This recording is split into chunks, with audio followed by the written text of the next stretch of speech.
എനിക്ക് തോന്നിയിട്ടുണ്ടായിരുന്നത് ഫസ്റ്റ് 5 വരാൻ ചാൻസ് ഉള്ളത് ഒന്ന് ജാസ്മിൻ, അപ്സര, ഗബ്രി, അർജുൻ.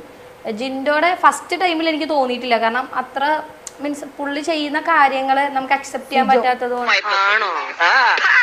കൊണ്ട് തോന്നിയിട്ടുണ്ടായിരുന്നില്ല. സിജോ, ഇത്ര പേരായിരിക്കും ഫസ്റ്റ് 5 വരിക എന്നുള്ളൊരു തോട്ട് എനിക്കുണ്ടായിരുന്നു. പോലും മുളക്കില്ലെന്ന് അറിയാം, എങ്കിലും വെറുതെ വിശേഷം ചോദിച്ചതേ ഉള്ളൂ. നമ്മൾ കണ്ടിരിക്കുമ്പോ നമുക്ക് വേണ്ട, ഈ പുള്ളി വേണ്ട എന്നുള്ളൊരു സാധനം പുള്ളി അവിടെ ബിൽഡ് ചെയ്തു.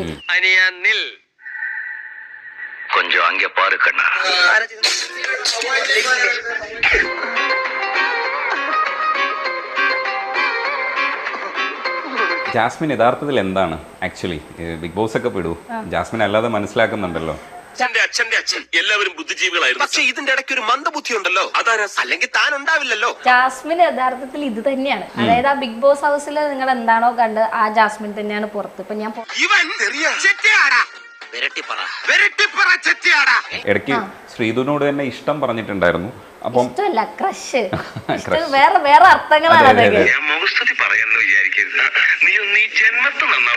ശരിക്കും എന്താ കുഴപ്പം? ഒരു കുഴപ്പമില്ല. അല്ലായിരുന്നു വാണ്ടടായിരുന്നു അത് നിനക്ക്. പക്ഷെ റസ്മിൻ ഒരു വീഡിയോയിൽ പറയുന്നതായിട്ട് PR വർക്ക് ഉണ്ടായിരുന്നു എന്ന് പറഞ്ഞത് ആയിട്ട് കേട്ടു. ശരിക്കും PR വർക്ക് ഉണ്ടായിരുന്നു ജാസ്മിൻ? ഇല്ല, അതെന്റെ തെറ്റിദ്ധാരണയായിരുന്നു. അപ്പൊ ഞാൻ ഇറങ്ങിയിട്ട് റീൽസ് ഒക്കെ നോക്കുമ്പോൾ ഭയങ്കര ഹൈലൈറ്റ് ചെയ്തിട്ടാണ് ജാസ്മിനെ പ്രൊജക്ട് ചെയ്തിട്ടാണ് അങ്ങനെ കാണിച്ചിട്ടുള്ളത്. അപ്പൊ ഈ ആൾക്കാരെല്ലാം പറയുന്നത് കേട്ടിട്ടാണ് ഞാൻ വിചാരിച്ചത് ജാസ്മിന് PR വർക്ക് ഉണ്ടെന്ന്. അപ്പൊ ഒരു ഇന്റർവ്യൂല് എന്റെ അടുത്ത് ഇങ്ങനെ ജിൻഡോന്റെ PR വർക്കിന്റെ ആരൊക്കെ ചോദിച്ചപ്പോ ജാസ്മിനെ ചോദിച്ചപ്പോ ഞാൻ പറഞ്ഞ ജാസ്മിന് ഉണ്ടെന്ന് തോന്നുന്നു എന്നുള്ള രീതിയിൽ പറഞ്ഞു. ഒരു ഗൂഗിൾ മീറ്റും കാര്യങ്ങളൊക്കെ വെച്ചപ്പോ ഇത്രയും അധികം ആൾക്കാർ ലോകത്തിന്റെ പല സ്ഥലങ്ങളിൽ ഇരുന്നിട്ട് ആൾക്കാർ ആ ഗൂഗിൾ മീറ്റില് ജാസ്മിനോട് സംസാരിക്കാൻ വേണ്ടി ജോയിൻ ചെയ്തു. അതിൽ ഉമ്മമാരുണ്ട്, കുറെ യങ്സ്റ്റേഴ്സ് ഉണ്ട്, അതുപോലെ തന്നെ കുറെ കുട്ടികളുണ്ട്. ഇതെല്ലാം കണ്ടപ്പോ എനിക്ക് ശരിക്കും ഞാൻ അറിയാതെ പറഞ്ഞു പോയല്ലോ എന്നുള്ള കാര്യത്തിൽ എനിക്ക് ഭയങ്കര കുറ്റബോധം ഉണ്ടായിരുന്നു. ഈ പുള്ളിക്ക് എന്തിന്റെ പ്രശ്നമാണെന്ന് വെച്ചാൽ എനിക്കറിയില്ല. ഞാൻ ഈ പറയുന്ന വ്യക്തിയെ മാത്രം ഈവൻ ഈ ഒരു നിമിഷം വരെ ഞാനൊരു ഹായ് ബായ് പോലും ഞാൻ ഇടാത്തതെന്ന് പറഞ്ഞാൽ ഈ ജീവിതത്തിൽ ഞാൻ ഇത്രയും വെറുത്തൊരു മനുഷ്യനില്ല. ഞാൻ കണ്ടത് വെച്ചിട്ട് ജാസ്മിനെ പോസിറ്റീവ് പറഞ്ഞാൽ തള്ളയ്ക്കും തന്തയ്ക്കും മുത്തിക്കും വലിയ ഉറപ്പാ. അത് കയ്യിലിരിപ്പിന്റെ നെഗറ്റീവ് ആയപ്പോ ആ വ്യൂവർഷിപ്പിലേക്ക് കൺവേർട്ട് ചെയ്തതാണോ അയാളുടെ യൂട്യൂബ്? അറിയില്ല, എനിക്കറിയില്ല. ഒരു തരത്തിലും ഞാൻ കോണ്ടാക്ട് ചെയ്യാനോ സംസാരിക്കാനോ ശ്രമിച്ചിട്ടില്ല. കാരണം എന്നെ കൊണ്ട് ഒരു പക്ഷെ അത് ഹാൻഡിൽ ചെയ്യാൻ പറ്റില്ല. ഇപ്പൊ എത്ര ശ്രമിച്ചാലും എനിക്കത് കൂളായിട്ട് ഹാൻഡിൽ ചെയ്യാൻ പറ്റില്ല. എത്ര പറഞ്ഞാലും ഇവർക്ക് മനസ്സിലാവില്ല. ഞാൻ പറഞ്ഞില്ലേ, ഇതിനകത്ത് ഇതിന്റെ ഇത്ര ഭാഗമാണ് നിങ്ങൾ കാണുന്നത്. ഇതിന്റെ ഇങ്ങോട്ടും സാധനമുണ്ട്, ഇതിന്റെ ഇങ്ങോട്ടും സാധനമുണ്ട്, അത് നിങ്ങൾ കാണുന്നില്ല. ഒരു പരിധി കഴിയുമ്പോൾ നമുക്ക് പറ്റില്ലല്ലോ. ലാസ്റ്റ് എൻ്റെ അത്തായ ഇവർ തന്നെ പ്രഷറൈസ് ചെയ്തിട്ട് ഇവർ പറയുന്നു ചെന്നൈയിൽ പോയിട്ട് സെറ്റിന്റെ അവിടെ പോയി കിടന്ന് പ്രശ്നം ഉണ്ടാക്ക്.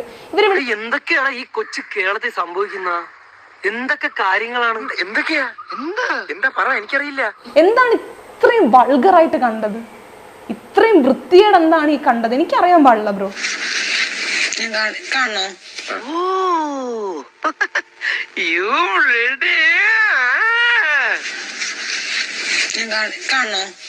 ഇവളിത് എന്ത് ഭാവിച്ച? ഭഗവതി, മനഃശക്തി തരാൻ മറന്നു പോകല്ലേ. ജാസ്മിൻ ഒരു കണ്ടന്റ് മേക്കർ ആയിരുന്നു. സത്യം പറഞ്ഞാൽ ഈ ബിഗ് ബോസിലെ ഏറ്റവും കൂടുതൽ കണ്ടന്റ് കൊടുത്തിട്ടുള്ള 2 പേരെ നമ്മൾ നോക്കുമ്പോൾ ഒന്ന് ജിൻഡോയും ഒന്ന് ജാസ്മിനും ആയിരുന്നു. ഞാനൊരു വലിയ സംഭവം അല്ലേ? ഒന്നെന്ന് പറയുന്നത് നിങ്ങളുടെ ഇന്നർ വോയേഴ്സ് അവിടെ വെച്ചിട്ട് കുളിക്കാൻ പോയി എന്ന് പറയുന്ന ഒരു സംഭവം നടക്കുന്നുണ്ട്. എൻ്റെ സത്യത്തിൽ ആ ഇന്നർ വോയേഴ്സിൻ്റെ കേസ് ഒരു കണ്ടന്റ് ഉണ്ടാക്കാൻ വേണ്ടിയിട്ട് കൊണ്ടുവന്നതായിട്ടാണോ ഫീൽ ചെയ്തത്? കഴിഞ്ഞ ആഴ്ച നടന്ന കാര്യങ്ങൾ പറഞ്ഞു എന്നെ നാറ്റിക്കരുത്. ഈ ഇന്നർവെയർ എന്ന് പറയുന്ന സാധനം ഞാൻ എൻ്റെ ഡ്രസ്സിന് അകത്ത് വെച്ചിരുന്ന സാധനമാണ്. ഇത് പുള്ളി എടുക്കുന്നതാണ് എന്ന് പറഞ്ഞാൽ പുള്ളി എടുക്കുന്ന ഇൻ ദ സെൻസ് പുള്ളി അത് തുറന്നിട്ടാണ് എൻ്റെ ഡ്രസ്സിന്റെ താഴെ ഇരിക്കുന്ന സാധനമാണ് ആ സാധനം. അതിനെയാണ് പുള്ളി ഇവിടെ ഇഷ്യൂ ക്രിയേറ്റ് ചെയ്യുന്നത്. പുള്ളി തന്നെ പറയാറുണ്ട്, ഞാൻ രാത്രി കിടക്കുന്നതിന് മുമ്പ് ആർക്കിട്ട് പണി കൊടുക്കണം, എന്ത് പറഞ്ഞ് പണി കൊടുക്കണം എന്ന് പുള്ളി ആലോചിച്ചാണ് കിടക്കാറ്. ഞാൻ ചോദിക്കുന്നത്, ഈ വൃത്തിയുമായി ബന്ധപ്പെട്ടുണ്ടാക്കിയിരിക്കുന്ന ഒരു പിക്ചറൈസേഷൻ ഉണ്ട്. അത് നമ്മൾ വൃത്തിയായിട്ട് ഒരുങ്ങി നടക്കാൻ വേണ്ടി പ്രേരിപ്പിക്കുന്ന ഒരു ബ്ലോഗർ, ആ ബ്ലോഗറെ നെഗറ്റീവായി ബാധിക്കുമോ എന്നാണ് എൻ്റെ ചോദ്യം. വിട്ടില്ലേ? ആരംഭിച്ചു ഇനി പറഞ്ഞിട്ട കാര്യം നമുക്ക് വേറെല്ലാം പറയാം. അലർജി കാര്യങ്ങൾ ഞാൻ മുൻപും പറഞ്ഞിട്ടുണ്ട്. ഞാൻ എന്റെ വ്ളോഗിൽ പറഞ്ഞിട്ടുണ്ട് എനിക്ക് എന്നും കുളിക്കാൻ പറ്റുന്ന ഒരാളല്ല. മാസത്തിൽ 2 തവണ കുളിച്ചാലേ എനിക്ക് ജലദോഷം വന്നിടും. കുളിക്കാതിരിക്കാനുള്ള ഓരോ കാരണങ്ങളെ ഞാൻ പോകുന്നു. Bye bye.